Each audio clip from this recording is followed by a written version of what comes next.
Good morning students. आज हम chapter 8 सत्साहस पढ़ेंगे। इसमें लेखक ने बताया है कि संसार के जितने भी काम होते हैं, छोटे अथवा बड़े, बिना साहस के, बिना हिम्मत के, बिना पौरुष के नहीं किए जा सकते। सभी महापुरुष साहसी होते हैं और बिना किसी प्रकार का साहस दिखाए किसी जात, किसी देश, किसी धर्म का उद्धार नहीं होता। किसी देश का इतिहास नहीं बनता कि उस देश के लोगों ने अपने साहस को प्रकट करके क्या बनाया। और लेखक ने ये समझाने का प्रयास किया है कि साहस दिखाने के लिए, पौरुष दिखाने के लिए अवसर की तलाश नहीं होती, अवसर की आवश्यकता नहीं होती। हमें स्वार्थ रहित होकर, साहस ना छोड़ते हुए कर्तव्यपरायण बनने का प्रयास करना चाहिए।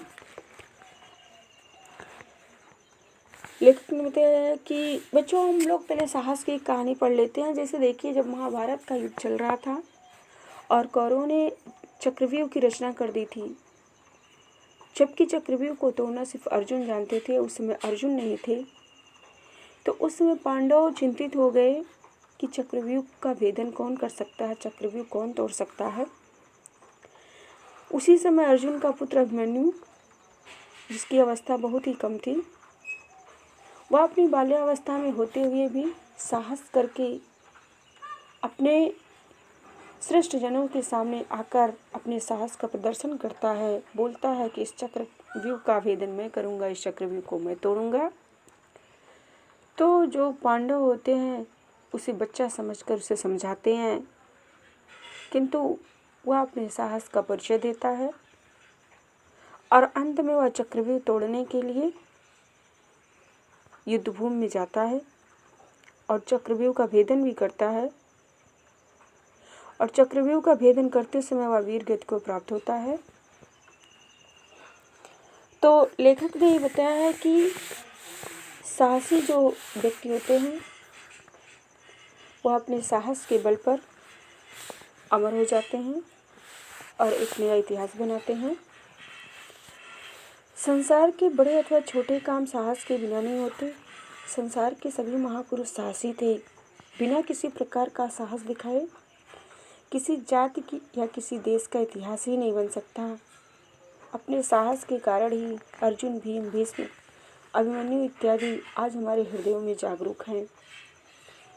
आल्पस पर्वत के विशाल शिखरों को पार करने वाले हनीवल और नेपोलियन का नाम वीरवरों के नामों के साथ केवल उनके अतुलनीय साहस के कारण ही लिया जाता है।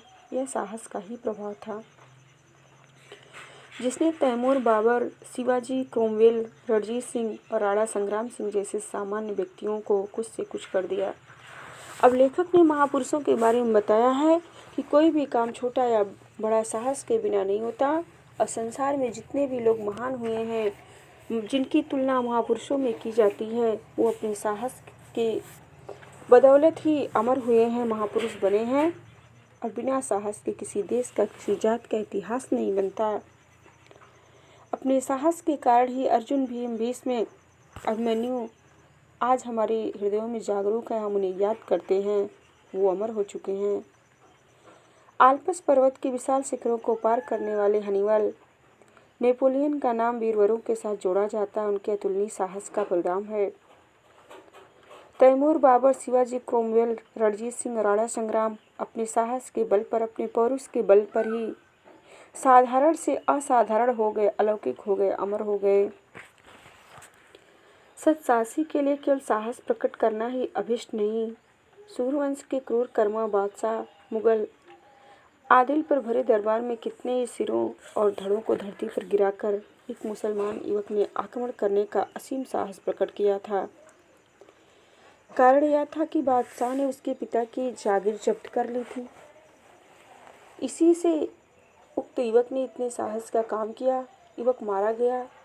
उसके साहस और निर्भीकता का कुछ ठिकाना नहीं है, परंतु क्रोधांत होकर स्वार्थवश ऐसा साहस करने से युवक का यह कर किसी प्रकार प्रशंसनीय नहीं कहा जा सकता। लेखक कह रहे हैं कि सत्साहसी के लिए केवल अपने साहस का प्रदर्शन करना ही मनवांछित नहीं है, अभिष्ट नहीं है। और उन्होंने बताया कि सूर्यवंश के क्रूर कर्मा बादशाह मुगल आदिल भरे दरबार में कितने ही सिरों और धड़ों को धरती पर गिराकर एक मुसलमान युवक ने आक्रमण करने का असीम साहस प्रकट किया और उसका कारण था कि बादशाह ने उसके पिता की जागीर जब्त कर ली थी और वह युवक बदला लेने में प्रस्तुत की भावना में जल रहा था। इसीलिए उसने इतने साहस का काम किया। वह युवक मारा गया। उसने असीम साहस और निर्भीकता का प्रदर्शन किया था, किंतु उसका यह साहस या निर्भीकता बेकार गई, व्यर्थ गई, क्योंकि क्रोध के वशीभूत होकर, स्वार्थ के वश में होकर उसने ऐसा कार्य किया जिस कारण उसका साहस प्रशंसनीय नहीं कहा जा सकता, सराहा नहीं जा सकता और उसे इतिहास के अक्षरों में अंकित नहीं किया जा सकता। इस प्रकार का साहस चोर और डाकू भी कभी कभी कर गुजरते हैं। राजा महाराजा भी अपनी कुत्सित इच्छाओं को पूर्ण करने के लिए कभी कभी इससे भी बढ़कर साहस के काम कर डालते हैं। ऐसा साहस निःश्रेणी का साहस है। लेखक ने कहा है कि चोर और डाकू भी अपने साहस का प्रदर्शन करते हैं, लोगों को मारते पीटते हैं, लूटते हैं। महाराजा भी अपने बुरे विचारों, बुरी इच्छाओं को पूरा करने के लिए प्रजा को प्रताड़ित करते हैं, शोषण करते हैं और इस प्रकार वे अनेकों साहस के काम करते हैं, किंतु ऐसा साहस नहीं किया जा सकता। यह निःश्रेणी का साहस हो सकता है, क्योंकि जिस साहस से दूसरों का कल्याण ना हो, दूसरों का बुरा हो, दूसरों को दुख पहुँचे, कष्ट पहुँचे, उसे साहस पौरुष नहीं कहा जा सकता। मध्यम श्रेणी का साहस प्रायः शूरवीरों में पाया जाता है। वह उनके विचार और निर्भीकता को प्रकट करता है। इसी प्रकार के साहस वाले मनुष्यों में बेपरवाही और स्वार्थहीनता की कमी नहीं होती, परंतु उनमें ज्ञान की कमी अवश्य पाई जाती है। लेखक कह रहे हैं कि जो नीच श्रेणी का साहस होता है वो तो दूसरों को कष्ट देने के लिए, दूसरों का बुरा करने के लिए, अपनी इच्छाओं को, अपने स्वार्थ को पूरा करने के लिए किया जाता है। जो मध्यम श्रेणी का साहस वह शूरवीरों में पाया जाता है। वह उनके ऊंचे विचारों, निर्भीकता, निडरता को प्रकट करता है। इस प्रकार के साहस वाले मनुष्यों में बेपरवाह स्वार्थहीनता की कमी नहीं होती है। वह स्वार्थ रहित होते हैं, किंतु उनमें ज्ञान का अभाव पाया जाता है, बुद्धि की कमी पाई जाती है। वो समय के अनुकूल अपना साहस नहीं प्रकट कर सकते हैं। अकबर बादशाह के पास 2 राजपूत नौकरी के लिए आए। अकबर ने उनसे पूछा कि तुम क्या काम करते हो? वो बोले, जहाँ अपना करके दिखाएं या केवल कहकर। अब लेखक ने बताया कि मुगल बादशाह अकबर के पास 2 राजपूत नौकरी के लिए आए। अकबर ने पूछा, तुम्हारे ऐसी क्या योग्यता है, तुम कौन सा काम कर सकते हो?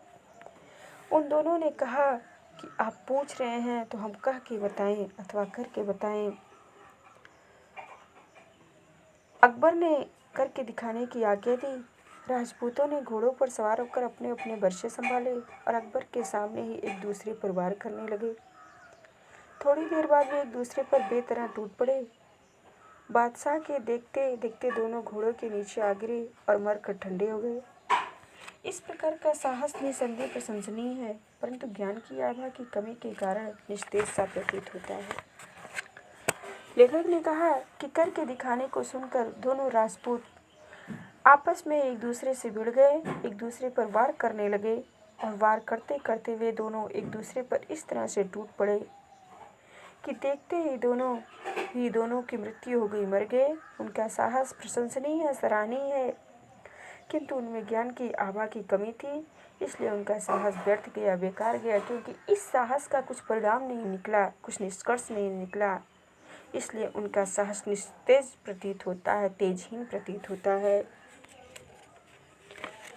सर्वोच्च श्रेणी के साहस के लिए हाथ पैर की बलिष्ठता आवश्यक नहीं, धन मान इत्यादि का होना भी आवश्यक नहीं।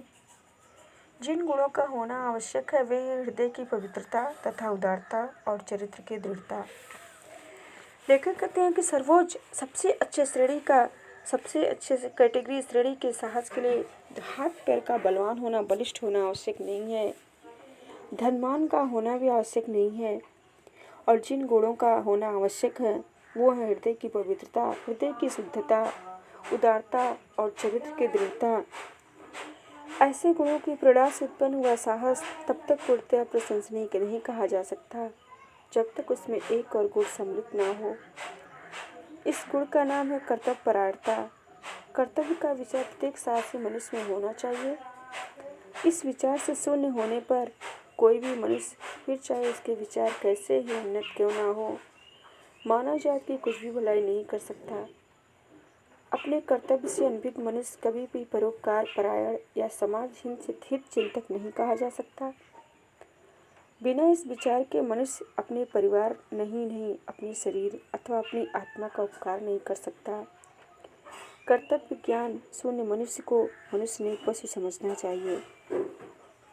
लेखक ने बताया, अभी आप लोगों ने पढ़ा कि निम्न श्रेणी का साहस कैसा होता है, मध्यम श्रेणी का साहस कैसा होता है और उच्च श्रेणी का साहस कैसा होता है। तो उच्च श्रेणी के साहस के लिए हाथ पैर की बलिष्ठता आवश्यक नहीं है, धन संपत्ति होना आवश्यक नहीं है, बल्कि जिन गुणों का होना आवश्यक है वो हृदय की पवित्रता है, उदारता है, चरित्र की दृढ़ता है। और ऐसे गुणों की प्रेरणा से उत्पन्न हुआ साहस तब तक पूरा नहीं माना जा सकता जब तक उसमें कर्तव्यपरायणता की भावना न हो।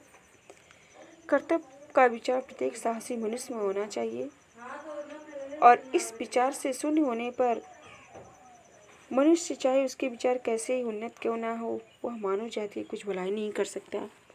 लेखक कहते हैं, जिसके अंदर कर्तव्यपरायणता की भावना नहीं होती है, वह कितना भी श्रेष्ठ क्यों ना हो, कितना भी ऊंचा क्यों नहीं हो, किंतु वह मानव जाति की, मनुष्य जाति की कोई भलाई नहीं कर सकता, कोई कल्याण नहीं कर सकता, क्योंकि वह अपने कर्तव्य से विमुख होता है, अपने कर्तव्यों को नहीं जानता है।